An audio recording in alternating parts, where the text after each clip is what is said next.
Good morning, dear students. Welcome back to the Prithviraj English Academy.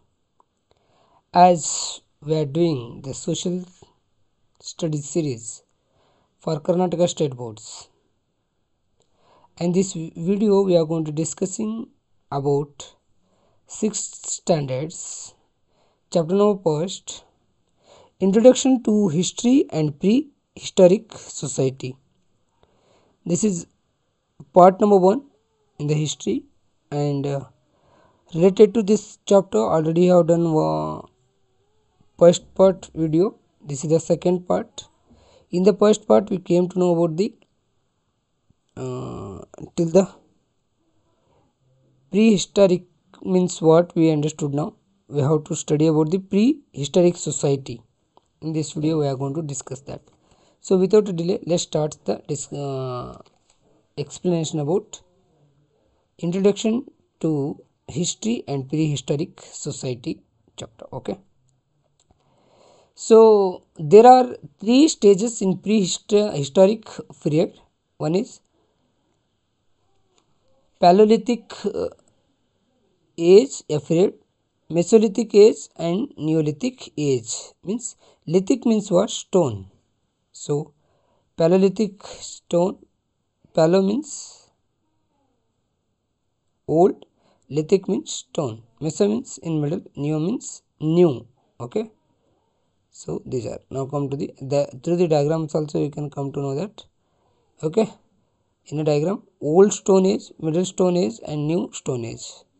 In a old stone age we have the 3 types: old stone age, middle stone age, middle old stone age, and late old stone age. Okay, yeah, Paleolithic age, old stone age, both are same only. Paleolithic age, it is around 5 lakh to 12,000 years. It is BC. BC means we are going to write first bigger number, then it will come to the smaller number. 5 lakh to 12,000 years. This time period we are going to call it as a old stone age, yeah, Paleolithic age. Okay, then second one is Mesolithic age, means middle stone age, from 12,000 to 9,000 years. Means bigger number to smaller number, means BC it is. Okay, then move to the new stone age, yeah, Neolithic age, means around 9,000 to 5,000 years. Okay, then we come to the copper and bronze stone age will becomes, that is 5,000 years in a new stone age only. Iron age, it is around 3,500 years. Okay, this is the story, yeah, about this we are going to study now. Okay, one by one now. Paleolithic age, yeah, old stone age. This period is beginning archaeological period of human society, yeah, human history. So what it means? Archaeological means, first you should come to know that archaeological means what? Archaeological means what it means, we should know that. Archaeological means a meaning of archaeology. Okay, here it is. Archaeological means what? You should know that, right? The study of archaeological means is the study of the human past through the things people left behind, like tools, buildings, etc. They are used, no? Those are going to call it as a archaeological period. Okay, people of this period lived upon eating fruits. Fruits they have eaten, tubers. Then along with that they have eaten the combs. Then calyces and arms they have eaten. Okay, those are here. Tubers means like this, means in Kannada we are going to call them as a gedde genesu. Okay, then combs means what? From the combs, old one to new one we are going to grow. ಹಳೇದಿಂದ್ರೆ ನಾವೇನು ಮಾಡ್ತೀವಿ, ಹೊಸದನ್ನು ಏನು ಮಾಡ್ತೀವಿ, ಬೆಳವಣಿಗೆ ಮಾಡ್ತೀವಿ, ಅದು ಕೋಮ್ಸ್ ಅಂತೇಳಿ ಕರೀತಾರೆ. ನೆಕ್ಸ್ಟ್ ಆ್ಯಮ್ಸ್ ಅಂದರೆ ಇದು ಒಂಥರದ ಗಣಸರಿ, ಗೆಡ್ಡೆ ಅಂತೇಳಿ ಕರಿತೀವಿ ನಾವು ಇದನ್ನು. ಆ್ಯಮ್ಸ್ ಅಂದರೆ ಏನು ರೀ? ಗೆಡ್ಡೆ ಅಂತೇಳಿ. ಹೌದಾ? ಸೊ ನೆಕ್ಸ್ಟ್ ಲೈನಿಗೆ, next it is they wandered and lived as nomads. Nomads means what? They are not going to stay at a one place. They are going to travel from place to places. Nomad, ಈ word meaning ಏನಂದ್ರೆ ಒಂಥರ ಏನಂದ್ರೆ ಬಂಜಾರ ಜಾತಿಗೆ ಸೇರಿದವರು ಅಂತೇಳಿ ಕರಿತಲ್ಲ ಹಂಗ್ರಿ. ಅಂದ್ರೆ ಒಂದೇ ತಾವನದಲ್ಲಿ ಅಲೆಮಾರಿಗಳು ಅಂತೇಳಿ ಕರಿತಲ್ಲ ಆ ರೀತಿ ರೀ. ನೆಮ್ಯಾಟ್ಸ್ ಇನ್ ಕೇವ್ಸ್, ಒಂದೊಂದ್ಸಲ ಗುಹೆ ಒಳಗೆ ಇರ್ತಿದ್ರು. Taking shelters under rocks also. Sometimes ಬೆಟ್ಟ ಗುಡ್ಡಗಳ ಕೆಳಗಡೆ ಇವ್ರು ಏನು ಮಾಡ್ತಿದ್ರು, ಉಳ್ಕೋತಿದ್ರು. ಯಾವುದು? ಓಲ್ಡ್ ಸ್ಟೋನ್ ಏಜ್ ಪೀಪಲ್ ರೀ, old stone age people. Okay, they use knife, large stone tools and along with that they are going to use awls and flails made from the fables. Okay, ಇವ್ರು ಏನು ಮಾಡ್ತಿದ್ರು, ಆಯುಧವನ್ನು ಬಳಸ್ತಿದ್ರಿ. ಆಯುಧಗಳ ಚಿತ್ರಣ ಇಲ್ಲಿದೆ ನೋಡ್ರಿ. ಆಯುಧಗಳನ್ನು ಬಳಸ್ತಿದ್ರು ಇವರು, ಈ ರೀತಿಯಾದಂಥ ಆಯುಧಗಳನ್ನು. ಹೌದಾ, ಇನ್ನು ನೋಡ್ರಿ, ಈ ರೀತಿಯಾದಂಥ ಆಯುಧಗಳನ್ನು ಬಳಸ್ತಿದ್ರು. ಮತ್ತು ಇಲ್ಲಿ ನೋಡ್ರಿ ಆಯುಧಗಳು ಇಲ್ಲದವು, ಅಥವಾ ಇದನ್ನು ಬಿಟ್ಟು ಈ ರೀತಿನೂ ನೋಡ್ಬೋದು ನಾವು. ಇಲ್ಲಿ ಆಯುಧಗಳು ನೋಡ್ರಿ ಅವ್ರ ಕಾಲದ ಈ ರೀತಿಯಾಗಿ ದೊಡ್ಡ. Okay, these are the weapons they are going to use in their times. Okay, ನಾವು move to the next. It is they used leaves and box to cover themself. ಅವ್ರೇನು ಮಾಡ್ತಿದ್ರು, ಎಲೆ ಮತ್ತು ತೊಗಟೆಯನ್ನು ಬಳಸ್ತಿದ್ರಿ. ತೊಗಟೆಯನ್ನು ಬಳಸ್ತಿದ್ರು ಏನು ಮಾಡೋಕ್ಕೆ, ತಮ್ಮನ್ನು ತಾವು ಅಂದರೆ ತಮ್ಮ ಮಾನವನ್ನು ಮುಚ್ಕೊಳ್ಳೋಕೆ ಏನು ಮಾಡ್ತಿದ್ರು, ಎಲೆ ಅಥವಾ ಮತ್ತು ಮರದ ತೊಗಟೆಗಳನ್ನು ಬಳಸ್ಕೊತಿದ್ರು. Since the fruits, tubers, corms, ಕ್ಯಾಕೋಲ್ಸ್, yams not available in all the seasons. ಇವೆಲ್ಲನೂ ಏನು ಆಲ್ ದ ಟೈಮ್ಸಲ್ಲಿ ಸಿಗ್ತಿರಲಿ. ಏನು ಹಣ್ಣು ಗೆಡ್ಡೆ ಗೆಣಸು ಇವೆಲ್ಲ ಏನು ಎಲ್ಲ ಸೀಸನಲ್ಲಿ ಅಂದರೆ ಎಲ್ಲ ಕಾಲದಾಗೂ ಸಿಗ್ತಿರಲಿಲ್ಲ. They learn fishing and hunting during the late palaeolithic period. ಅಂದರೆ ಇವ್ರು ಏನು ಮಾಡಿದರು, ಲಾಸ್ಟಿಗೆ ಏನು ಮಾಡಿದ್ರು ಇವರು ಅಂದ್ರೆ ಹಂಟಿಂಗನ್ನು ಕಲಿತರ್ರಿ. ಹಂಟಿಂಗ್ ಮಾಡೋದನ್ನು ಲಾಸ್ಟಿಗೆ ಏನು ಮಾಡಿದರು, ಹಂಟಿಂಗ್ ಮಾಡೋದನ್ನು ಕಲಿತರು. ಅದರಿಂದ ಏನು ಮಾಡಿದರು, ಮತ್ತು ಫಿಶಿಂಗನ್ನು ಕೂಡ ಕಲಿತರು ಇವರು. ಮತ್ತು ಅದ್ರ ಜೊತೆಗೆ ಏನೈತಿ ಇವರಿಗೆ, ಫಾರ್ ದ ಫಸ್ಟ್ ಟೈಮ್ ಇವರಿಗೆ ನೋಡಿರಿ ಮತ್ತೇನದ, for the first time fire was introduce. ನೋಡಿರಿ ಅವರಿಗೆ ಲಾಸ್ಟಿಗೆ ಕೊನೆಯಲ್ಲಿ ಅಂದ್ರೆ ನಿಯರ್ ಬೈ ಒಂದು 12,000 ಏನಿತ್ತಲ್ಲ ಅಲ್ಲಿ ಬರೋ ಟೈಮಿಗೆ ಅಂದರೆ ಇವರಿಗೆ ಫೈರ್ ಬಗ್ಗೆನೂ ಅಂದ್ರೆ ಅಗ್ನಿ ಬಗ್ಗೆನೂ ಇವರಿಗೆ ತಿಳಿದಿತ್ತು ಅಂಥೇಳಿ ಹೇಳ್ಬೋದು ರೀ. Next, the major site noted for this palaeolithic old stone age is Belan valley of the Madhya Pradesh. Belan valley ಅಂತೇಳಿ ಕರೀತಾರೆ ರೀ ಅದನ್ನು, ಏನು ಮಧ್ಯಪ್ರದೇಶದಾಗದ. ಅಲ್ಲಿ ಇವರು ಇದನ್ನದ. ಮತ್ತು ಅದ್ರ ಜೊತೆಗೆ ಏನಂದ್ರೆ ನೆಕ್ಸ್ಟು ಹುಣಸಗಿ ಅಪ್ ನಮ್ಮ ಕರ್ನಾಟಕದ ರೀ. ಮತ್ತು ನೆಕ್ಸ್ಟು ಎಲ್ಲಿದಂದ್ರೆ ಹುಣಸಗಿ ನಮ್ಮ ಊರದ್ರಿ, ಏನಂದ್ರೆ ನಮ್ಮ ಬೆಳಗಾವಿದ ರೀ. ದೆನ್ ಬೆಳಗಾವಿದ ಅಂತೀನಿ, ನಮ್ಮ ಕರ್ನಾಟಕದ್ದು ಹುಣಸಗಿ. ದೆನ್ ಮತ್ತೇನಂದ್ರೆ ಬೈಚಳ್ ಬಾಳ್, ಇದು ಕೂಡ ಎಲ್ಲಿದಂದ್ರೆ ನಮ್ಮ ಕರ್ನಾಟಕದ ರೀ, ಅದು ಯಾದಗಿರಿ ಡಿಸ್ಟಿಕದ್ದು. Okay, Kurnool and Amaravati of the Andhra Pradesh. And one more ಯಾವುದಂದ್ರೆ ಅತ್ರಿಮ ಪಕ್ಕಂ, ಇದು ಕೂಡ ತಮಿಳುನಾಡುದು ಒಂದು ಪ್ರದೇಶ. ಈ ಎಲ್ಲ ಪ್ರದೇಶದೊಳಗೆ ಏನದ ಪ್ಯಾಲೋಲಿಥಿಕ್ ಏಜಿಗೆ ಸಂಬಂಧಪಟ್ಟಂತಹ ಏನದ ಸೈಟ್ಗಳು ಅದಾವ್ರಿ, ಪ್ರದೇಶಗಳು ಈಗೂ ಕೂಡ ಅದಾವು. ಅದನ್ನು ನಾವು ನೋಡ್ಬೋದು. Okay, generally old stone age ನೋಡ್ರಿ, ಇಲ್ಲಿ ಓಲ್ಡ್ ಸ್ಟೋನ್ ಏಜ್ ಏನದ 5 ಲಕ್ಷಕ್ಕಿಂತನೂ ಇಲ್ದಿಂದ ಏನದ 12,000 ಒಳಗೂ ಇದು ಅದ ಅಂತೇಳಿ ಹೇಳ್ತದೆ. ಓಕೆ, ಇಲ್ಲಿ ನೋಡ್ರಿ ಅವರು ಕಾಲದಾಗ ಇರ್ತಕ್ಕಂಥ ದೊಡ್ಡ ಕಲ್ಲುಗಳನ್ನು ಬಳಸ್ತಿದ್ರು ಅವರು. ನೆಕ್ಸ್ಟ್ ಬರೋಂಥದ್ದೇನು ಮೆಸೊಲಿಥಿಕ್ ಏಜ್ ಅಂತೇಳಿ. ಮೆಸೊಲಿಥಿಕ್ ಅಂದ್ರೆ ಮೈಕ್ರೋಲಿಥಿಕ್ ಏಜ್ ಅಂತಲೂ ಕರೀತಾರೆ ಇದನ್ನು. ಹೌದಾ? ಸೊ ನೋಡ್ರಿ, ದಿಸ್ ಏಜ್ ಇದ್ದ transitional period between palaeolithic and neolithic age. Transitional period ಅಂದರೆ ಏನು ರೀ? ಟ್ರಾನ್ಸಿಷನಲ್ ಪೀರಿಯಡ್ ಅಂದ್ರೆ ಬದಲಾವಣೆ ಕಾಲ ಅಂತೇಳಿ ಕರಿತೀವಿ ನಾವು. ಎದ್ರ ಮಧ್ಯೆ? ಪ್ಯಾಲೋಲಿಥಿಕ್ ಮತ್ತು ನಿಯೋಲಿಥಿಕ್ ಮಧ್ಯದಾಗ ಬರುವಂಥ ಕಾಲ ಇದು. Okay, hence it is called the mesolithic age. ಇದನ್ನು ನಾವು ಏನಂತ ಕರಿತೀವಿ? ಮೆಸೊಲಿಥಿಕ್ ಏಜ್ ಅಂತೇಳಿ ಕರಿತೀವಿ. The human beings of this age instead of using big rock stools, ಅವ್ರು ಏನು ಮಾಡಕತ್ತಾರೆ, ದೊಡ್ಡ ಕಲ್ಲುಗಳನ್ನು ಬಳಸೋ ಬದಲಿಗೆ ಏನು ಮಾಡಕತ್ತಾರೆ ಇವರು ಸಣ್ಣ ಕಲ್ಲನ್ನು ಬಳಸುವಂಥ. ಅದು ಏನು?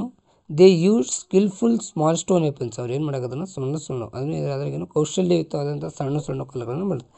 Hence this period is called as a micro age ಅಂತೇಳಿ ಕರೀತಾರೆ. ನೋಡ್ರಿ ಇಲ್ಲಿ they attach this short weapons to edge a tip of the stick or to an arrow and use to spears for hunting. ಏನು ಮಾಡಕತ್ತಾರೆ ನೋಡ್ರಿ ಇಲ್ಲಿ ಹಂಟಿಂಗ್ಗೆ ಸ್ಪಿಯರ್ಸನ್ನು ಬಳಸಕತ್ತಾರೆ. ಹೆಂಗೆ ಹಿಂಗೆ ಕಡ್ಗಿಗೆ ಮುಂದ್ಗಡೆ ಕಲ್ಲಿಲೆ ಒಂದು ಚೂಪಾದಂಥ ಒಂದು ಕಲ್ಲನ್ನು ಮಾಡಿಕೊಂಡು ಅದಕ್ಕೆ ಬಾಣದ ಗತೆ ಮಾಡ್ಕೊಂಡು ಏನು ಮಾಡಕತ್ತಾರೆ ಇವರು ಹಂಟಿಂಗ್ ಮಾಡೋಕ್ಕೆ ಸ್ಟಾರ್ಟ್ ಮಾಡಿದರು. They were collecting wild grains for food since continuously they did not get the pray. Pray ಅಂದರೆ ಏನು ರೀ, hunting and kill for the food ಏನು ಇದೇನಿತ್ತಲ್ಲ ಅದು ಹಂಟಿಂಗ್ ಏನಿತ್ತಲ್ಲ ಎಲ್ಲ ಟೈಮ್ದಾಗೂ ಸಿಗದೇ ಇದ್ದಂಥ ಸಮಯದಾಗ ಏನು ಮಾಡ್ತಾರೆ, they left them hungry for many times. ಅವರು ಕೆಲವೊಂದಿಷ್ಟು ಸಲ ಏನು ಮಾಡಬೇಕಾಗಿದ್ದು ಹಾಗೆ ಹಸುವಿನಿಂದ ಇರುವಂಥ ಸಾಧ್ಯತೆಗಳು ಇರಬೇಕಾಗಿತ್ತು ರೀ. ಯಾಕಂದರೆ ಎಲ್ಲ ಟೈಮ್ದಾಗೂ ಸಿಗಲ್ಲಲ್ಲ ಪ್ರಾಣಿ ಪಕ್ಷಿಗಳು. ನೋಡಿರಿ ಹಂಟಿಂಗ್ ಅವ್ರು ಫಿಶಿಂಗನ್ನು ಕಲಿತರು, ಹಂಟಿಂಗನ್ನು ಕಲಿತರು. ನೋಡ್ರಿ ಇಲ್ಲಿ ಚಿತ್ರದಾಗ ನೋಡ್ರಿ ಜಿಂಕೆಯನ್ನು ಅವ್ರು ಸಾಯಿಸಿ ಹೆಂಗೆ ತೊಗೊಂಡ್ಬರ್ತಿದ್ದಾರೆ ಅಂತೇಳಿ ಈ ರೀತಿಯಾದಂಥ ನಾವು ಕಲಿತರು. ಆದರೆ ಎಲ್ಲ ಟೈಮ್ದಾಗೂ ಅದು ಸಿಗ್ತಿರಲಿಲ್ಲ, ಹಾಗಾಗಿ ಅವರಿಗೆ ಸಮಸ್ಯೆ ಆಗ್ತಿತ್ತು ರೀ. ಹೌದಾ. The solution which they found was to bring the animals that got injured. ನೋಡ್ರಿ ಅವ್ರು ಏನು ಮಾಡಕತ್ತಾರೆ ಅಂದ್ರೆ ಅದ್ರ ಜೊತೆಗೆ ಈ ರೀತಿಯಾಗಿ ಇಂಜೂರ್ಡ್ ಆಗಿರುವಂಥ ಪ್ರಾಣಿ ಪಕ್ಷಿಗಳನ್ನು ತಂದು ತಿನ್ನುವಂಥದ್ದನ್ನು ಮಾಡಕತ್ತಾರೆ. ಅಂದ್ರೆ ಯಾವುದಾದ್ರೂ ಪ್ರಾಣಿ ಬೇಟೆ ಆಡಿದನ್ನು ಅದೇನಾದ್ರು ಉಳಿದಿರ್ತದಲ್ಲ ಇಂಜೂರ್ಡ್ ಆಗಿ, ಅಂದ್ರೆ ಏನಂತಾರೆ ಗಾಯವಾಗಿ ಉಳಿದಿರುವಂಥದ್ದು ಅಥವಾ ಯಾವುದಾದ್ರೂ ಬದುಕುಳಿದಂಥ ಸಣ್ಣ ಸಣ್ಣ ಪ್ರಾಣಿಗಳು ಇರ್ತಾವಲ್ಲ ಅವನ್ನ ತಿನ್ನೋಕೆ ಸ್ಟಾರ್ಟ್ ಮಾಡಿದಾರೆ ರೀ ಫುಡ್ಡಿಗಾಗಿ. This slowly gave rise to the, ಇದೇನು ಮಾಡಿತಂದ್ರೆ ಇದು ಹೆಂಗೆ ಅದು ಪ್ರಾಣಿ ಪಕ್ಷಿಗಳನ್ನ ತರೋದಾಯ್ತಲ್ಲ ಅದೇನಾಯಿತು ಪ್ಯಾಸ್ಟೋರ್ಯಾಲಿಸಮ್ ಅಂದರೆ ಏನು ರೀ, ಪ್ರಾಣಿಗಳನ್ನು ಸಾಗಾಣಿಕೆಯನ್ನು ಏನು ಮಾಡಿತ್ತು ಒಂದು ಜನ್ಮ ನೀಡ್ತು ಅಂತೇಳಿ ಹೇಳ್ಬೋದು. Mesolithic human beings aware constantly wandering for their food and animals fodders. ಇವರು ಏನು ಮಾಡಕತ್ತದ ಅಂದ್ರೆ ಒಂದೊಂದಲ್ಲಿ ನೆಲೆಯಲ್ಲ ಇವರು ನಡಿತಾನೆ ಇದ್ರು ಭಾಳಷ್ಟು ಸಲ ಇವ್ರು ಏನು ಮಾಡ್ತಿದ್ರು ಅಂದ್ರೆ ನಡಿತಾನೆ ಇದ್ರು ಅಂತೇಳಿ ಅನ್ಬೋದು ರೀ. ಹೌದಾ. Next, in their free time they use to draw pictures on the stones and in the barren places. ಎಲ್ಲಿ ಅವರಿಗೆ ಸಮಯ ಸಿಗ್ತದಲ್ಲ ಅವಾಗೇನು ಮಾಡಾಕತ್ತಾರೆ ಅವರು ಡ್ರಾ ಮಾಡಾಕತ್ತಾರೆ ಪಿಕ್ಚರ್ಸನ್ನು. ಈ ಯಾವುದು ಮೆಸೊಲಿಥಿಕ್ ಏಜಿನ ಜನರು, ಇದನ್ನು ನೀವು ನೆನಪಿಟ್ಕೋಬೇಕು. Next, they use animal skins as their upper clothing. ನೋಡ್ರಿ ಇಲ್ಲಿ ಏನು ಮಾಡಾಕತ್ತಂದ್ರೆ ಪ್ರಾಣಿಗಳ ಒಂದು ಏನು ಚರ್ಮ ಇರ್ತಲ್ಲ ಅದನ್ನೇನು ಮಾಡಾಕತ್ತಾರೆ ತಮ್ಮ ಮಾನವನ್ನು ಮುಚ್ಕೊಳಕ್ಕೆ ಅಥವಾ ಬಟ್ಟೆಯನ್ನಾಗಿ ಮಾಡ್ಕೊಂಡ್ರಿ. ಆದರೆ ಪ್ಯಾಲಿಯೋಲಿಥಿಕ್ ಒಳಗೆ ಏನು ಮಾಡ್ಕೊಳಕತ್ತಾರೆ ಅವರು ಲೀವ್ಸ್ ಆ್ಯಂಡ್ ದಿ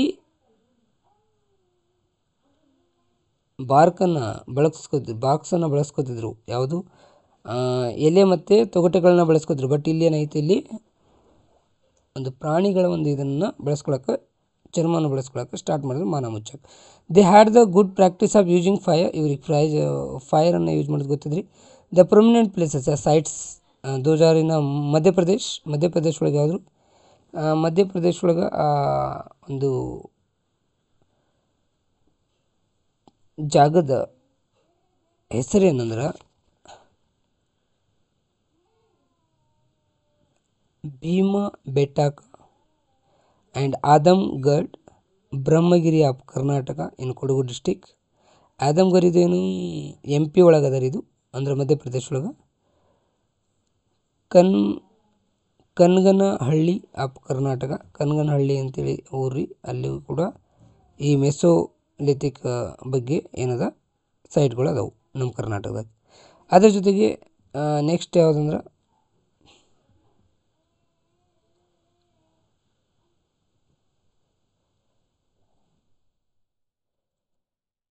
ಬಾಗೋರ್ ಅನ್ನೋ ಪ್ಲೇಸ್ ರೀ. ಇದು ಏನದ ರಾಜಸ್ಥಾನದಾಗ ಅದ ರೀ. ಬಾಗೋರ್ ಅನ್ನೋದು ಪ್ಲೇಸು ಇದೇನದ ರಾಜಸ್ಥಾನದಾಗದ. ಬಾಗೋರ್ ಏನದ ರೀ ರಾಜಸ್ಥಾನದಾಗದ ಇದು. ಮತ್ತು ಗಣೇಶ್ವರ್ ಆಫ್ ರಾಜಸ್ಥಾನ್ ಇದೆಯಲ್ಲ. ಮತ್ತೇನು ಬಿರಾಬನ್ಪುರ್ ಆಫ್ ವೆಸ್ಟ್ ಬೆಂಗಾಲ್ ರೀ. ವಾನಪ್ರಸಿ ಆಫ್ ದಿ ಆಂಧ್ರ ಪ್ರದೇಶ್. ಸರಾಯಿ ನಹರ್ ರಾಯ್ ಇದೇನದ ಇದು. ಮತ್ತು ಇನ್ನೊಂದು ಮಹಾದಹ ಇವೆಲ್ಲ ಏನದ ಉತ್ತರ ಪ್ರದೇಶ ಒಳಗೆ ಅದ ರೀ. ಮತ್ತು ಮೆಸೊಲಿಥಿಕ್ ಪೀರಿಯಡ್ ಏನಾಗ್ತದೆ ಅಂದ್ರೆ 12,000 12,000 to 9,000 ಇಯರ್ ಅಂತ ಬರ್ತಾವ್ರಿ ಇವರು. ಇದು ಬಿಸಿ ಇದು. ಓಕೆ, ಇನ್ನು ನೋಡ್ರಿ ಇವ್ರ ಪಿಕ್ಚರು. ಇವ್ರು ಬಳಸುವಂಥ ಆಯುಧಗಳು ನೋಡ್ರಿ ಎಷ್ಟು ಶಾರ್ಪ್ ಅದು. ಬೆಂಕಿಯನ್ನು ಬಳಸೋದು ಭಾಳ ಚೆನ್ನಾಗಿ ಕಲಿತ್ರಿ ಇವರು. ನೋಡ್ರಿ ಇಲ್ಲಿ ಸುಟ್ಟು ತಿನ್ನುವಂಥ ಒಂದು ಪ್ರಕ್ರಿಯೆಯನ್ನು ಸ್ಟಾರ್ಟ್ ಮಾಡಿದ್ರು ಪ್ರಾಣಿಗಳ ಒಂದು ಇದನ್ನು ಮಾಂಸವನ್ನು. ಇದೆಲ್ಲ ನಾವು ನೋಡ್ಬೋದು. ನೋಡ್ರಿ ಇಲ್ಲಿ ದನಗಳ ಸಾಗಾಣಿಕೆ ಶುರುವಾಯಿತು. ಅದು ಏನು ರಿವರ್ಗಳು ಬಾಜುಕ್ ಇರೋಕ್ಕೆ ಸ್ಟಾರ್ಟ್ ಮಾಡಿದ್ರು ಇದೆಲ್ಲ. ಯಾವಾಗ ನಿಯೋಲಿಥಿಕ್ ಏಜ್ ಹೆಂಗೆ ಹತ್ರ ಬರ್ತಿತ್ತಲ್ಲ ಅವಾಗ ಇದೆಲ್ಲರ ಒಂದು ಪರಿಕಲ್ಪನೆ ಅವರಲ್ಲಿ ಸ್ಟಾರ್ಟ್ ಆಯಿತು. ಮತ್ತು ದನಗಳು ಅವ್ರು ಸಾಕಿದ್ರಲ್ಲ, ಕುರಿ ಸಾಗಾಣಿಕೆ, ದನಗಳ ಸಾಕಾಣಿಕೆ ಅಂದ್ರೆ ಪ್ರಾಣಿ ಸಾಕಾಣಿಕೆ ಅವರಲ್ಲಿ ಆಗಿತ್ತು ರೀ. ಸ್ವಲ್ಪ ಏನು ಇನ್ನು ಏನಂತಾರೆ ಅದಕ್ಕೆ ಅಲೆಮಾರಿ ಜೀವನ ಇತ್ತು, ಆದ್ರೆ ಅದು ಲಾಸ್ಟಿಗೆ ಸ್ವಲ್ಪ ಕಡಿಮೆ ಹಾಕ್ಕೊಂತ ಬರ್ಬೋದಾಗಿತ್ತೇನೋ ಆಗಕತ್ತಿತ್ತು ಅಂತೇಳಿ ಹೇಳ್ಬೋದು. Next neolithic age. As mesolithic humans were all they are. ಅವ್ರು ಹೆಂಗಿದ್ರು ಅಂದ್ರೆ ಆ ಜನ ಒಂದು ತವದಲ್ಲಿ ಇರೋರು ಆಗಿರಲೇ ಇಲ್ಲ. ಅವರೆಲ್ಲ ಹೆಂಗಿದ್ರು ಅಂದ್ರೆ ಹೆರ್ಡರ್ಸ್ ಆಗಿದ್ರು. ಹೆರ್ಡರ್ಸ್ ಅಂದ್ರೆ ಜಾಸ್ತಿ ಪ್ರಾಣಿ ಪಕ್ಷಿಗಳನ್ನು ಸಾಕುವಂಥ ಜನ ಆಗಿದ್ರು. Including their animals there was scarcity of the food. ಅವರೇನು ಜಾಸ್ತಿ ಏನಾಗಿದ್ರು, ಒಂದು ಪ್ರಾಣಿ ಸಾಗಾಣಿಕೆಯನ್ನು ಜಾಸ್ತಿ ಮಾಡಿದ್ರಲ್ಲ, ಹಾಗಾಗಿ ಅವರಿಗೆ ಆಹಾರ ಸಿಗೋದು ಸ್ವಲ್ಪ ಕಷ್ಟ ಆಗಿತ್ತು ರೀ. ಹಾಗಾಗಿ ಏನು ಮಾಡಿದರು, instead of wandering neolithic age people camped. ನೋಡ್ರಿ, ಅಡ್ಡಾಡೋಕ್ಕಿಂತ ಅಂದ್ರೆ ನಿಮ್ಯಾಡಿಕ್ ಲೈಫ್ ನಡೆಸೋಕ್ಕಿಂತ ಏನು ಮಾಡಿದ್ರು, ನಿಯೋಲಿಥಿಕ್ ಏಜ್ ಒಳಗೆ ಪೀಪಲ್ಲು ಏನು ಮಾಡಿದ್ರು, ಒಂದೇ ತೊಂದರೆ ನಿಲ್ಲುವಂಥ ಒಂದು ಕೆಲಸವನ್ನು ಮಾಡಿದರು. ಮತ್ತು ಅದ್ರ ಜೊತೆಗೆ ಏನು ಮಾಡಿದ್ರು, ಫುಡ್ ಪ್ರೊಡಕ್ಷನನ್ನು ಸ್ಟಾರ್ಟ್ ಮಾಡುವಂಥ ಕೆಲಸವನ್ನು ಮಾಡಿದರು. They started the agriculture in the fertile alluvial soil. ನೋಡ್ರಿ, ಅವ್ರು ಏನು ಮಾಡಿದ್ರು ಅಂದ್ರೆ ಇದು ಭಾಳ ಇಂಪಾರ್ಟೆಂಟ್ ರೀ, ಇದನ್ನು ಕೇಳುವಂಥ ಚಾನ್ಸಸ್ ಅದ. ನೋಡ್ರಿ ಏನಂದ್ರೆ ನಿಯೋಲಿಥಿಕ್ ಏಜ್ ಒಳಗೆ ಅಗ್ರಿಕಲ್ಚರ್ ಸ್ಟಾರ್ಟ್ ಆಯ್ತು. ಅಲ್ಲಿ ಫೆರ್ಟೈಲ್ ಸಾಯಿಲ್ ಅಂದರೆ ಫಲವತ್ತತೆ ಒಂದು ಮಣ್ಣು ಇಲ್ಲಿ ಸಿಗ್ತದೆ, ಅಲ್ಲಿ ಏನು ಮಾಡಿದ್ರು ಇವರು ಫೆರ್ಟೈಲನ್ನು ಅಗ್ರಿಕಲ್ಚರನ್ನು ಅಥವಾ ಕೃಷಿಯನ್ನು ಪ್ರಾರಂಭ ಮಾಡಿದರು ನದಿಯ ಅಕ್ಕಪಕ್ಕದಲ್ಲಿ. Okay, agriculture provides neolithic people with a grain and fodder for their livestock. ನೋಡ್ರಿ, ಇವರಿಗೆ ಜನರಿಗೆ ಏನು ಮಾಡಾಕತ್ತು, ಗ್ರೇನನ್ನು ನೀಡಾಕತ್ತೀರಿ, ಜೊತೆಗೆ ಅದೇನು ಮಾಡಾಕತ್ತೈತೆ ಅಂದ್ರೆ ಫ್ಯಾಡರ್ ಅಂದ್ರೆ ಅವ್ರ ಪ್ರಾಣಿಗಳಿಗೆ ಇದು ಏನು ಮಾಡಾಕತ್ತು, ಫ್ಯಾಡರನ್ನು ನೀಡಾಕತ್ತೈತೆ ರೀ, ಆಹಾರವನ್ನು, ಇಬ್ಬರಿಗೂ ಆಹಾರವನ್ನು ನೀಡಾಕತ್ತಿತ್ತು. ನೋಡ್ರಿ, ಆಗಿನ ಕಾಲದಾಗ ನೇಗಿಲಿ ಹೆಂಗಿತ್ತು ಅಂತೇಳಿ ಈ ರೀತಿಯಾಗಿತ್ತು ರೀ. ನೇಗಿಲುಗಳನ್ನು ಅವರು ಬಳಸ್ತಿದ್ರು. ಹೌದಾ, ನೋಡ್ರಿ ಇಲ್ಲಿ thus agriculture became a step towards the rise of the culture and civilisation. ನೋಡ್ರಿ, ಅಗ್ರಿಕಲ್ಚರ್ ಅನ್ನೋದು ಏನು ಮಾಡಿತ್ತು, ಕಲ್ಚರ್ ಮತ್ತು ಸಿವಿಲೈಸೇಷನ್ ಬೆಳವಣಿಗೆಗೆ ಒಂದು ಮಾಡಿತ್ತು, ಒಂದು ದಾರಿಯನ್ನು ಮಾಡಿಕೊಡ್ತು ಅಂಥೇಳಿ ಹೇಳ್ಬೋದು ನಾವು. ಹೌದಾ, ನೆಕ್ಸ್ಟು ಇದರ ಸೈಟ್ ಎಲ್ಲೆಲ್ಲಿ ಸಿಗ್ತಾವೆ ಅಂದರೆ Indian subcontinent are found at the site of ಎಲ್ಲಂದ್ರೆ ಮೆಹಾರ್ಗಢ್ ಒಳಗೆ, ಇನ್ನು ಪಾಕಿಸ್ತಾನ ರೀ, ಮೆಹಾರ್ಗಢ್ ಅಂತೇಳಿ ಒಂದು ಊರೊಳಗೆ ಅಲ್ಲಿ ಇದು ಸಿಗ್ತದೆ, ಮೆಹರ್ಗಢ್. ಓಕೆ, ದೆನ್ ಅದು ಪಾಕಿಸ್ತಾನ ಒಳಗೆ ಬರ್ತದೆ. While these people for their living they constructed dry bricks houses. ನೋಡ್ರಿ, ಮೊದಲೆಲ್ಲ ಗುಹೆ ಒಳಗೆ, ಕಲ್ಲಿನ ಬಂಡೆಗಳಿಗೆ, ಪುಟಾರಿ ಒಳಗಿರುವಂಥ ಜನ ಇವಾಗ ಏನು ಮಾಡಿದಂದ್ರೆ ಡ್ರೈ ಬ್ರಿಕ್ಸನ್ನು ಬಳಸೋಕೆ ಸ್ಟಾರ್ಟ್ ಮಾಡಿದ್ರು. ಅಂದರೆ ಒಣಗಿದ ಒಂದು ಇಟ್ಟಿಗೆಗಳನ್ನು ಬಳಸ್ಕೊಂಡು ಮನೆಯನ್ನು ಕಟ್ಟಾಕತ್ತಿದ್ರು. ಅದನ್ನು ನಾವು ಎಲ್ಲಿ ನೋಡ್ಬೋದು ಅಂದ್ರೆ ಕಾಶ್ಮೀರ ಒಳಗೆ ಒಂದು ನೋಡ್ಬೋದು ರೀ. ಆ ಜನಾಂಗ ಯಾವುದಂದ್ರೆ ಬುರ್ಜಾ ಹೋಮ್ ಅಂತೇಳಿ ಒಂದು ಜನಾಂಗ. ಅವ್ರು ಏನು ಮಾಡ್ತಿದ್ರು ಅಂದ್ರೆ ಅಂಡರ್ಗ್ರೌಂಡ್ ಕೇಜ್ ಒಳಗೆ ಅಂತ ಡ್ರೈ ಬ್ರಿಕ್ಸ್ ಅದನ್ನು ಏನು ಮಾಡಿದ್ರು, ಮನೆಯನ್ನು ಕಟ್ತಿದ್ರು ಅಂತೇಳಿ ಅನ್ಬೋದು. When they come across with a problems storing of the grains produce in agriculture.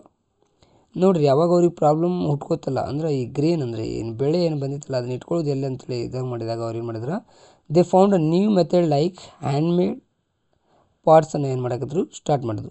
They also brought in to the use of the tools of ವೈಫಿಂಗ್, ಸ್ಟಿನ್ನಿಂಗ್ ಆ್ಯಂಡ್ ಗ್ರೈಂಡಿಂಗನ್ನು ಕೂಡ ಇವ್ರು ತಂದರು ಅಂತೇಳಿ ಅನ್ಬೋದು ರೀ. ನೋಡ್ರಿ, ಅವರು ಎಲ್ಲ during this period the earliest villages started to flourish. ನೋಡ್ರಿ, ಈ ಕಾಲದಾಗ ವಿಲೇಜಸ್ಗಳು ಏನದು ಬಂದು ರೀ, ಅಂದು ವಿಲೇಜ್ ಅನ್ನೋ ಕಾನ್ಸೆಪ್ಟು ನಿಯೋಲಿಥಿಕ್ ಏಜ್ ಒಳಗೆ ಬಂತು ಅಂತೇಳಿ ಅನ್ಬೋದು ರೀ. After the introduction of the wheel, variety and quantity pots were manufactured during this period. The stone weapons were well polished. Stone weapon ಎಷ್ಟು ಪಾಲಿಶ್ ಆಗಿದೆ ಅಂದ್ರೆ ನೋಡ್ರಿ, ಇಲ್ಲಿ ಈ ರೀತಿಯಾಗಿಂಥ ಸ್ಟೋನ್ ಇದ್ದು ರೀ, ಏಕದಮ್ ಹರಿತವಾದಂಥ ಇರುವಂಥದ್ದು. ಹೌದಾ, ಅಂದ್ರೆ ಹರಿತವಾದಂಥ ವೆಪನ್ಗಳು ಬಂದೂರಿ ಇದ್ರ ಈ ಕಾಲದಾಗ. During this period the stone weapons were well polished and the started to use them. ಇಲ್ಲಿ ಅವ್ರನ್ನ ಸ್ಟಾರ್ಟ್ ಮಾಡೋದು. ಸಂಗನಕಲ್ಲು ಬಳ್ಳಾರಿ ಒಳಗೆ ಬರ್ತದೆ ರೀ. ಇಲ್ಲೇನದ centre of the manufacturing. What kind of the sharp stone, ಯಾ ವೆಲ್ ಪಾಲಿಶ್ ಮೀನ್ಸ್ ಸ್ಟೋನ್ ಇಂದ ಏನು ವೆಪನ್ ತಯಾರಾಗ್ತದಲ್ಲ ಅದು ಸಂಗನಕಲ್ಲು ನಮ್ಮ ಬಳ್ಳಾರಿವರೆಗೆ ಬರ್ತಾ ಅಂತ ಆ ಊರೊಳಗೆ ಇದನ್ನು ಸ್ಟಾರ್ಟ್ ಮಾಡ್ತೀವಿ. Specially they use the hand acts and weapons made up of the bones. ನೋಡ್ರಿ, ಈ ರೀತಿಯಾದಂಥ ವೆಪನನ್ನು ಬಳಸೋಕೆ ಸ್ಟಾರ್ಟ್ ಮಾಡಿದ್ರು. Neolithic sites have been B traced means ಇಲ್ಲಿ ಕಾಣ್ತಾವ್ರಿ ಎಲ್ಲೆಲ್ಲಂದ್ರೆ ನೋಡ್ರಿ ಆ ಊರುಗಳ ಹೆಸರು ಒಂದ್ಸಲ ನೋಡ್ಕೊಂಡು ಬಿಡೋಣ. ಬನಹಳ್ಳಿ ಕೋಲಾರ ರೀ, ಬೂದಿಹಾಳ, ನೆಕ್ಸ್ಟ್ ಹಾಲೂರು, ನೆಕ್ಸ್ಟ್ ಅಂದ್ರೆ ಪಿಕ್ನಿಹಳ್ಳ, ಟಿ ನರಸೀಂಪುರ ನಮ್ಮ ಇದದ್ದು ಯಾವ್ದು ರೀ ನಮ್ಮ ಮೈಸೂರದು, ಮತ್ತು ಯಾವುದಂದ್ರೆ ಉತ್ನೂರು ನಮ್ಮ ಕೋಲಾರದ್ರಿ, ಇವೆಲ್ಲ ನಮ್ಮ ಕರ್ನಾಟಕದಾಗ ಬರ್ತಾವೆ. ಮತ್ತು ಬಿಹಾರದೊಂದು ಅದ ರೀ ಚಿರಂದ ಅಂತೇಳಿ ಒಂದೂರು, ಆ ಊರಿಂತ್ರ ಏನಾಗ್ತದೆ ಬಿಹಾರದಾಗ ಬಂತದ. Generally this stipulated period is stipulated specify period ಯಾವಾಗಂದ್ರೆ ಏನಾಗ್ತದೆ ಐಡೆಂಟಿಫೈಡ್ ಆ್ಯಸ್ ಅನ್ ನಾವು 9,000 to 5,000 ಇಯರ್ಸ್ ಮಟ್ಟ ಇರ್ಬೋದು ಅಂತೇಳಿ ನಾವು ಇದನ್ನು ಅಂದಾಜು ಮಾಡ್ತೀವಿ. ನೆಕ್ಸ್ಟ್ ಬರುವಂಥದ್ದು ಅದು ನೋಡಿರಿ ನಿಯೋಲಿಥಿಕ್ ಸೈಟ್ಸು ಇಲ್ಲದ ನೋಡಿರಿ ಅದರದ ಪೂರ್ಣ ಚಿತ್ರಣ ನೀವಿಲ್ಲಿ ಇದನ್ನು ನೋಡ್ಬೋದು. ನೆಕ್ಸ್ಟ್ ಅವ್ರ ಕಾಲದಾಗ ಬಳಸ್ತಿರ್ತಕ್ಕಂಥ ನೋಡಿರಿ ವೆರೈಟೀಸ್ ಆಗ್ತದೆ. ಇಲ್ಲಿಂದ್ರೆ ಇಲ್ಲಿ ನೋಡಿರಿ ಸಣ್ಣ ಬಂದು ಇಲ್ಲಿಂದ್ರೆ ಇಲ್ಲಿಗೆ ನೋಡಿರಿ ಮತ್ತು ಸಣ್ಣ ಬಂದು ನೋಡಿರಿ ಇವು ಸಣ್ಣ ಇರೋದೇನು ನಿಯೋಲಿಥಿಕ್, ಅದಕ್ಕಿಂತ ಸ್ವಲ್ಪ ದೊಡ್ಡ ಇರೋದು ಮೆಸೊಲಿಥಿಕ್, ಮತ್ತು ಇವು ದೊಡ್ಡ ಅದಾವಲ್ಲ ಇವೆಲ್ಲ ಏನು ಕಲ್ಲುಗಳು ಇವೆಲ್ಲ ಏನು ರೀ ಪ್ಯಾಲೋಲಿಥಿಕ್ ಇದ್ದು ಅಂತೇಳಿ ಕರ್ಬೋದು. ಈಗ ನಾವು ಬರೋದಾದ್ರೆ ಏಜ್ ಆಫ್ ಮೆಟಲ್ ಭಾಳ ಇಂಪಾರ್ಟೆಂಟ್ ರೀ. ಇದ್ರೊಳಗೆ 1 ಮಾರ್ಕ್ಸಿಗೆ ಕ್ವಶನ್ ಕೇಳುವಂಥ ಚಾನ್ಸಸ್ ಭಾಳ ಇರ್ತಾವೆ. ಹಾಗಾಗಿ ಸ್ವಲ್ಪ ಲಕ್ಷ ಕೊಟ್ಟು ಕೇಳ್ರಿ. Please pay attention yeah. The use of metal started towards the end of the Neolithic period. ಏನು ಮೆಟಲ್ಸನ್ನು ಯೂಸ್ ಮಾಡೋದು ಯಾವಾಗ ಸ್ಟಾರ್ಟ್ ಮಾಡಿದ್ರೆ ನಿಯೋಲಿಥಿಕ್ ಪೀರಿಯಡ್ ಏನು ಎಂಡಿಗೆ ಬಂದಿತ್ತಲ್ಲ ಆವಾಗ ಸ್ಟಾರ್ಟ್ ಮಾಡ್ತಾರೆ. The first metal used by the human beings was copper. ನೋಡಿರಿ ಕಾಪರನ್ನು first ಜನ ಬಳಸೋಕೆ start ಮಾಡಿದ್ರಿ. ಕಾಪರನ್ನು ಫಸ್ಟ್ ರೀ. ಈ ಕ್ವಶನನ್ನು ಕೇಳೋದು ಭಾಳ ಚಾನ್ಸಸ್ ಅದ ರೀ. ಹ್ಯೂಮನ್ ಬೀಯಿಂಗ್ ಹಿಸ್ಟ್ರಿ ಒಳಗೆ ಮನುಷ್ಯರು ಫಸ್ಟ್ ಬಳಸಿರ್ತಕ್ಕಂಥ ಒಂದು ಏನಂತಾರೆ ಅದಕ್ಕೆ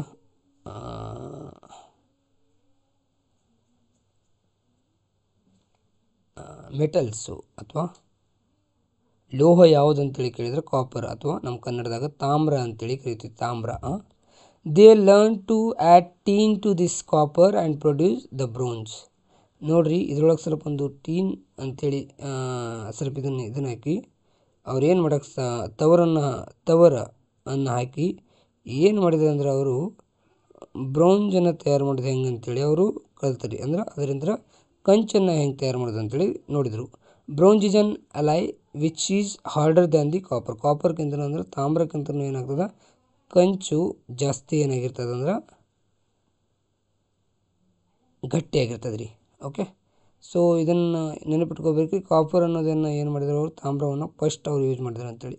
copper and brown stone age, ಇದೊಂದು ಸ್ಟೋನ್ ಏಜ್ ರೀ. ಇದು ಎಲ್ಲಿಂದ ಎಲ್ಲಿ ಮಟ್ಟ ಅಂತೇಳಿ ನಾವು ಆಲ್ರೆಡಿ ನೋಡಿದ್ದೀವಿ. ಇದನ್ನು 5,000 ಏನಾಗ್ತದೆ, ಇದು 5,000 ಏನಾಗ್ತದೆ 3,500 ಮಟ್ಟ ಅಂತೇಳಿ ನಾವು ಲೆಕ್ಕ ಕೊಡ್ಬೋದು. ಓಕೆ, ಹೌದಾ. Since the number of copper and bronze weapons were very less, the metal weapons continued along with the way. Therefore this period is called as a copper and bronze age. ಈ age ಒಳಗೆ ಏನು ಮಾಡಿದ್ರು copper ಮತ್ತು ಬ್ರೌಂಜ್ ಅನ್ನು ಜಾಸ್ತಿ use ಮಾಡಿದ್ರಿ. This has been trace over 500 years ಅಂತೇಳಿ ಕರಿಬೋದು. 5,000 ಇಯರ್ಸ್, 500 ಅಲ್ಲ 5,000 years. Agriculture and animal husbandry were their main occupation. ನೋಡಿರಿ ವೆರಿ ಇಂಪಾರ್ಟೆಂಟು. ಪ್ಲೀಸ್ ಅಂಡರ್ಲೈನ್ ಮಾಡ್ಕೊರಿ ಇದನ್ನು ಏನಂತೇಳಿ, ಇದನ್ನು ಬರೆದಿಟ್ಕೊರಿ ಬೇಕಾದರೆ ಅಥವಾ ಕಮೆಂಟ್ ಮಾಡಿರಿ. ನೋಡಿರಿ ಕಾಪರ್ ಮತ್ತು ಬ್ರೌನ್ ಸ್ಟೋನ್ ಏಜ್ ಒಳಗೆ ಮೇನ್ ಆಕ್ಯುಪೇಷನ್ ಏನಾಗಿತ್ತು ಅಂದ್ರೆ agriculture and animal husbandry. You should be write this one. Okay, next come to the during this period we found the decorated pots. ಈ ಇದರೊಳಗೆ ಏನಾಯಿತು ಡೆಕೋರೇಟೆಡ್ ಪಾಟ್ಸ್ ಬಂದು ರೀ from the wheels ಮೂಲಕ ಏನು ಮಾಡಕತ್ತಂದ್ರೆ ಆ ಗಾಲಿಯನ್ನು ತೆಗೆಸಿ ಏನು ಕಮ್ಮಾರ ಈಗ ಏನು ಮಾಡ್ತಾರಲ್ಲ ಅದೇ ರೀತಿಯಾದಂಥ ಒಂದು ಡೆಕೋರೇಟಿವ್ ಪಾರ್ಟ್ಸ್ ನಮಗೆ ಸಿಗಕ್ಕೆ ಬಂದ್ರಿ. Copper tools and ornaments were also found. Brown tools were helpful to plough the land deeply and to convert the forest area into the agriculture land. ನೋಡಿರಿ ಒಂದು ನೇಗಿಲನ್ನು ಏನು ಮಾಡಿದ್ರು ಇಲ್ಲಿ ಮ್ಯಾನುಫ್ಯಾಕ್ಚರಿಂಗ್ ಮಾಡಿದ್ದಾರೆ ಅಂತೇಳಿ ಅನ್ಬೋದು ರೀ. ಅದ್ರ ಬ್ರೌಂಜಿಂದ ಅಥವಾ ಕಂಚಿನಿಂದ. ಮತ್ತು ಅದೇನಾಯಿತು ಫಾರೆಸ್ಟ್ ಲ್ಯಾಂಡ್ ಅನ್ನೇನು ಕಾಡನ್ನು ನಾವೇನು ಮಾಡಕತ್ತಂದ್ರೆ ಕೃಷಿಯುಕ್ತವಾದ ನೆಲವನ್ನಾಗಿ ನಾವು ಪರಿವರ್ತನೆ ಮಾಡಿಕೊಂಡ್ರಿ. This led to an increase in the production of food items. ಇದೇನು ಮಾಡ್ತಂದ್ರೆ ಫುಡ್ ಐಟಮ್ಸನ್ನು ಜಾಸ್ತಿ ಮಾಡೋಕ್ಕೆ ಸಹಾಯಕ ಆಯ್ತು ಅಂತೇಳಿ ಕರಿಬೋದು. This resulted in the starting of new business like sending excesses grain to the needy areas. ಇದೇನಾಯಿತು, ಎಲ್ಲಿ ಜಾಸ್ತಿ ಬೆಳೆದಿದ್ರಲ್ಲ ಏನು ಗ್ರೇನ್ಸು ಅಥವಾ ಏನು ಬೆಳೆಯನ್ನು ಅದನ್ನ ಏನು ಮಾಡ್ತಿದ್ರು, ಎಲ್ಲಿ ನೀಡೋದಲ್ಲ ಅಥವಾ ಬೇಕಾಗಿರ್ತಲ್ಲ ಆ ಏರಿಯಾಕ್ಕೆ ಏನು ಮಾಡಿದ್ರು, ಸಪ್ಲೈ ಮಾಡೋದನ್ನು ಕಲಿತ್ರಿ ಇವರು. As a result of this a massive culture like Harappan civilisation was able to rise up. ಇದರ ಮೂಲಕ ಏನು ಆ ಜನ ಕೃಷಿ ಮತ್ತು ಒಂದು ಏನಂತಾರೆ ಅದಕ್ಕೆ ಕೃಷಿ ಕಲಿತಾದ್ಮೇಲೆ ಕಲಿತಾದ್ಮೇಲೆ ಈ ಜನ ಏನು ಮಾಡಕತ್ತಾರಂದ್ರೆ ಒಂದು ಒಳ್ಳೆಯ ಒಂದು ಸಿವಿಲೈಸ್ಡ್ ಆಗಿ ಬಾಳಕ್ಕೆ ಸ್ಟಾರ್ಟ್ ಮಾಡಿದ್ರಿ ಇವರು. ಅದರಲ್ಲಿ ಏನು ಹರಪ್ಪನ್ ಸಿವಿಲೈಸೇಷನ್ ಅನ್ನೋದು ಏನು ಆಯಿತು ಹೊರಗೆ ಬಂತು. Indus civilisation, Harappan means Indus civilisation ಅಂಥೇಳಿ ಕರಿಬೋದು ನಾವು. ಏನ್ರಿ Indus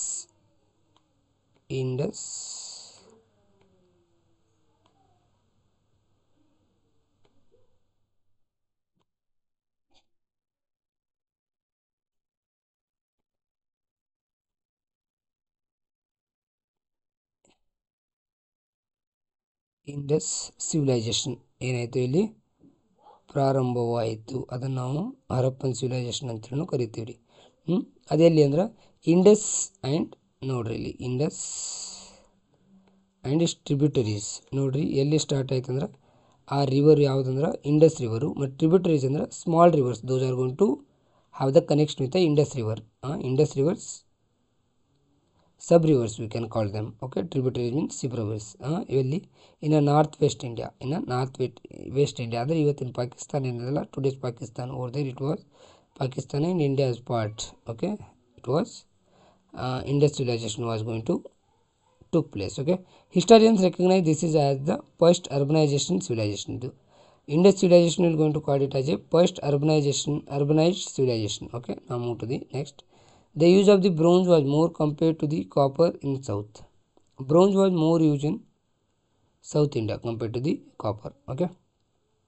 The sources of metal age of copper and bronze stone age is found in Haluru, Banahalli and Brahmagiri of Karnataka. Okay. Next move to the iron age. Iron is very hard metal. Iron andre enri kabbina. The iron was used for the iron was use before the copper in South India. ಐರನನ್ನು ನಾವು ಕಾಪರ್ಗಿಂತ ಮೊದಲು ನಾವು south ಇಂಡಿಯಾದವರು ಅಂದ್ರೆ ದಕ್ಷಿಣ ಭಾರತದವರು use ಮಾಡ್ತಿದ್ದಾರೆ ಅಂತೇಳಿ ಒಂದು ಏನು ನಂಬಿಕೆ ಇದೆ ರೀ. Iron came in to use in South India as early as 3500 years before.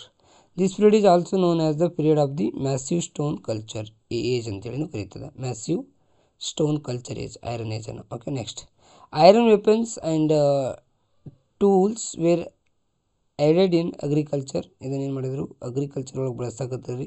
Iron ನಂತರ ರೆಡಿ ಆದಂಥ ಸ್ಟೋನನ್ನು ಮತ್ತು ಹ್ಯಾಂಡಿಕ್ರಾಫ್ಟ್ ಪ್ರೊಡಕ್ಷನ್ ಅಂದ್ರೆ ಕರಕುಶಲತೆಯಲ್ಲಿ ಇದನ್ನು ಬಳಸೋಕೆ ಸ್ಟಾರ್ಟ್ ಮಾಡಿದ್ದಾರೆ. Okay, next as the use of iron become the intensified in north India the agriculture activities also become more. Okay, ಇದರಿಂದ ಏನಾಯಿತು, ಒಂದು agriculture activities ಏನಾಯಿತು ನಾರ್ತ್ ಇಂಡಿಯಾದೊಳಗೆ ಜಾಸ್ತಿ ಹಾಕ್ಕೊಂತ ಬಂತು. This resulted in excess production. To control this hegemony surplus production, there emerged other classes in 2600 years before. ಈ ಹೆಜುಮನಿ ಅಂದರೆ ಏನಪ್ಪ ಅಂದ್ರೆ hegemony means it is a dominance leadership by a group over the other group. Means here the classes were started, like we can call them as a republicans. Okay, republic means a big kingdom over there. Okay, then the kingdoms like Nanda and Maurya existence. Nanda was there before. Nanda was the emperor. Okay, Nanda was an empire and once with the help of the Kautilya, Chandragupta Maurya was going to establish the Maurya empire. Okay, the sites which have been traced in Karnataka are Banahalli, Hirebenakal, Brahmagiri, Koppa, Hegadehalli, T Narasipura, Hemmige, Halur, Jadigenahalli, Savandurga, Hatridurga, Pandavaradinne, etc. These are the places where we have the Iron Age sites.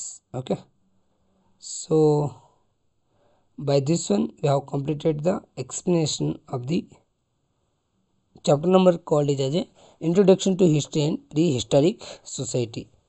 I hope ಈ lesson ನಿಮಗೆ ತಿಳಿದಂತೇಳಿ ನಾನು ತಿಳ್ಕೊಂಡಿದ್ದೀನಿ. ಮತ್ತೇನಾದರೂ ನಿಮಗೆ doubt ಇದ್ದರೆ, ಏನಾದರೂ ನಿಮ್ಮ ಸಮಸ್ಯೆಗಳಿದ್ರೆ ನಮಗೇನು ಮಾಡಿರಿ, ಕಮೆಂಟ್ ಮಾಡಿರಿ, ಲೈಕ್ ಮಾಡಿರಿ, ಸಬ್ಸ್ಕ್ರೈಬ್ ಮಾಡಿರಿ ಮತ್ತು ಶೇರ್ ಮಾಡಿರಿ ಈ ವಿಡಿಯೋನ ಹೇಳ್ತಾ ಇಲ್ಲಿಗೆ ನಾವು ವಿಡಿಯೋನ ಮುಗಿಸ್ತಾ ಇದ್ವಿ. ಜೈ ಹಿಂದ್, ಜೈ ಕರ್ನಾಟಕ.